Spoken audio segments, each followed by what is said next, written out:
fix it. Fix that. Because you have to learn, you have to try, because we get corrected. There are some people that you just can't please.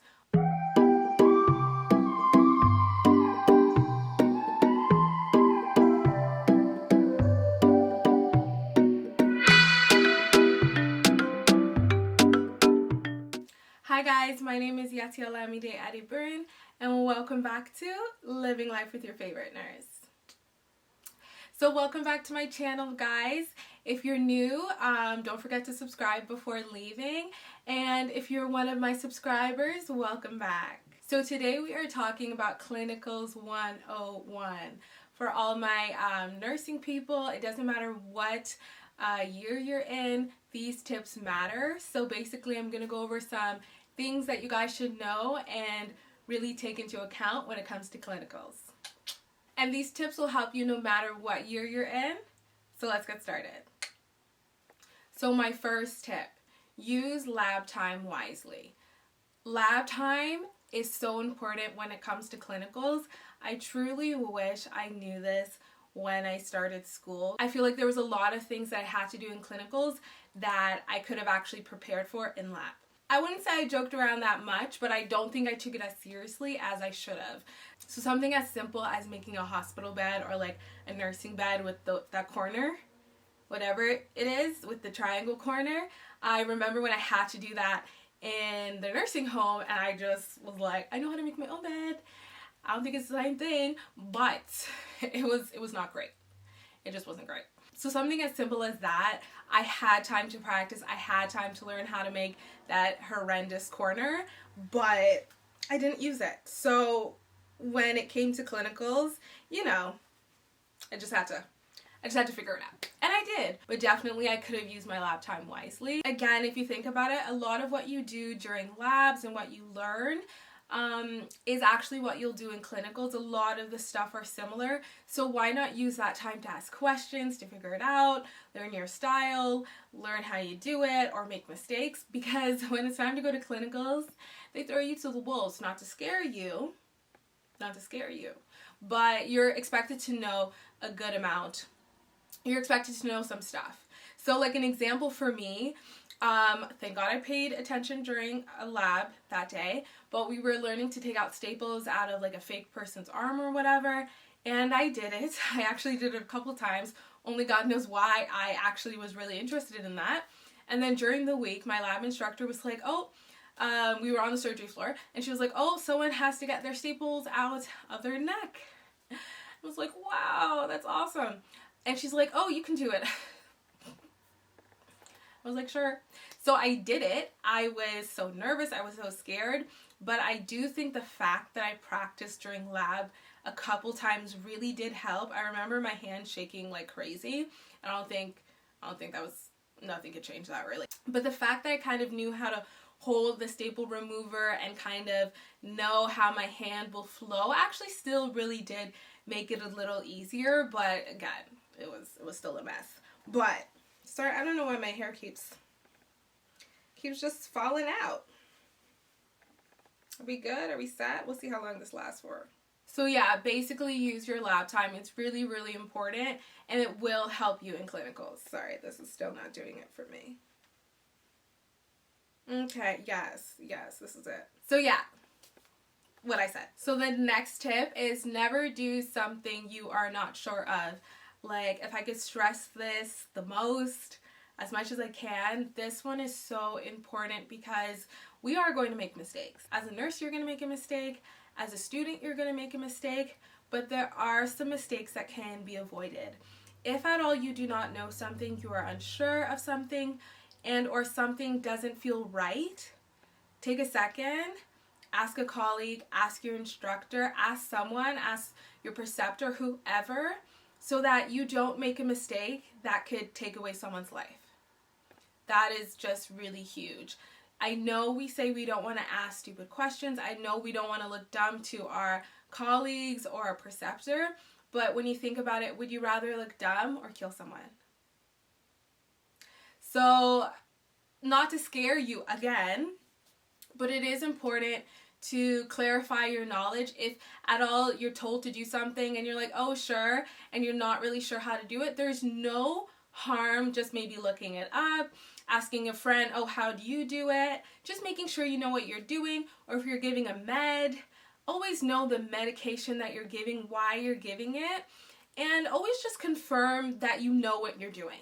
That is so important, because even as a nurse, when you're done school, that doesn't go away. You always need to know what you're doing, why you're doing it, who you're doing it to.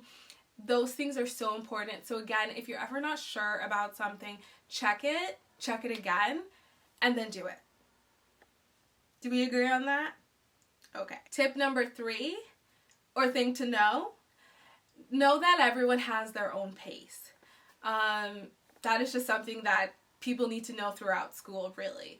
So your colleague might be faster at you at something. Your colleague might know a little bit more than you in regards to something. They might get their meds done a little faster than you. That does not mean you are slow.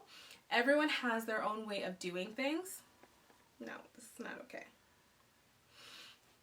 Everyone has their own way of doing things.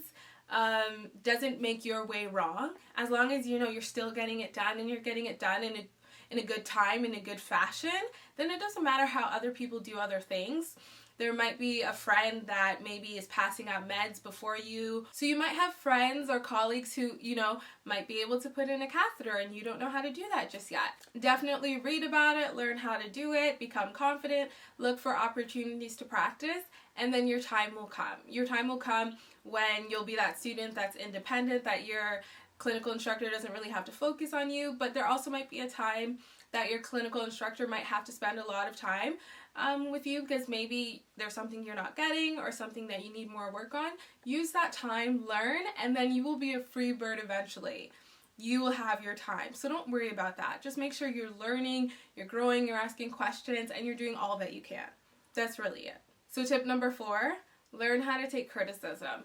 This one is also really important. Patients are wonderful. Your clients, they are great. Once they know that you're a student, they will look for so many ways to correct you. Oh, the nurse doesn't do it like that. Oh, she does it like that. Oh, can you do it like that? This other person does it like that. They will always find something to criticize. So just hold your head up high. Listen, look for better ways to change your practice, but also know there are some people that you just can't please. All you have to do is do your best, and that is it. Your best is enough. There will be times that you do everything you can and the patient is still not happy. You cannot let that get you down. You can't. Because if they see that they've broken you, I just feel like they will walk all over you, and you have to be tough. You have to be tough. It's just like in the nursing world, you have to try a little bit. Even your preceptor, sometimes they might be a little bit hard on you, but take it respectfully, and again, use it to change your practice however you can.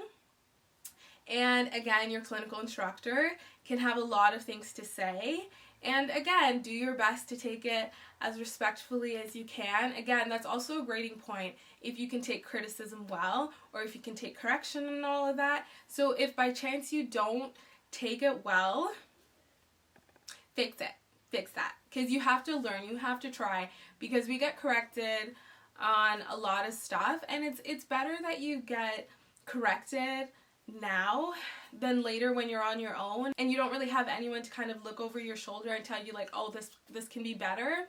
This is the time when you want to get all the feedback you can, because once you're on your own, you're on your own, and you don't want to get disciplined for anything, or you don't want to get in trouble for anything. So again, it's really important, just accept whatever criticism you get, even if it's not true, or even if it's invalid. That's okay. Just smile. Sure, okay, yes, I will do that. Just smile, do it, and get it over with, and then go home, okay? Because you have to pass, and just do the best that you can. Just try. And that kind of brings me to my last tip, though. I know I said, you need to be able to take criticism, but also do not tolerate bullying. Do not tolerate bullying. If I can write it here, I will write it here. Don't tolerate it. Again, we live in a world that patients will have an issue with your race, they will have an issue with your religion, they will find anything to complain about. So if someone is treating you badly because you're Muslim, don't accept that. If someone is treating you badly because you're a certain race, don't accept that. Just because you're a student doesn't mean you should be treated badly. Again, with all these things, you might need to report them respectfully. You might need to tell your clinical instructor that this is what's going on. You just have to be professional about it, because no one will tell you, oh, you have to accept racism. Some people will tell you that, but don't. You don't have to accept racism. You don't have to accept sexism. I can't say that word, but like, you don't have to accept those things. And that also goes for your preceptors or your clinical instructors. I would love to say that everybody in the world is roses and they're nice, but that's not true. There are some mean people in this world, and that's just a fact. Not everyone can be nice. So if you think you're being bullied at clinicals, or you think that your instructor or your preceptor is out to get you some way, somehow, again, professionally, go to the right person, whether that's the coordinator of the course, of the year, or a faculty member that you can trust. Do that. Go to them. Tell them what's happening and seek help in any way. You know, you don't want to fail because your religion. You don't want to fail because your gender. You don't want to fail because of your race. And you shouldn't fail because any of those things. You should not be targeted and you should not be bullied. So again, if any of those things happen, please try to go to someone that you can confide in and someone that you think will actually do something about it, because you should pass as long as you know you're doing your best and you're doing everything that you can. There are just some things that should not affect your grade, should not affect your work, should not affect how you are as a nurse, should not affect any of those things. They should be all about your skill and what you can do, okay? So again, please don't accept bullying, don't accept racism, so please don't accept any of those things. I think I stressed that one enough. Alright guys, so those were my 5 nursing clinical tips, or nursing 101 tips that you guys should know no matter what year you're in. They're all relevant. At the end of the day, all you can do is your best. Don't forget to practice, don't forget to learn, don't forget to grow. Don't forget to just do your best. You will be an amazing nurse. You're almost there. I don't know who I'm talking to, but you're almost there. We'll clap for you when you get there. So I hope you have an amazing week.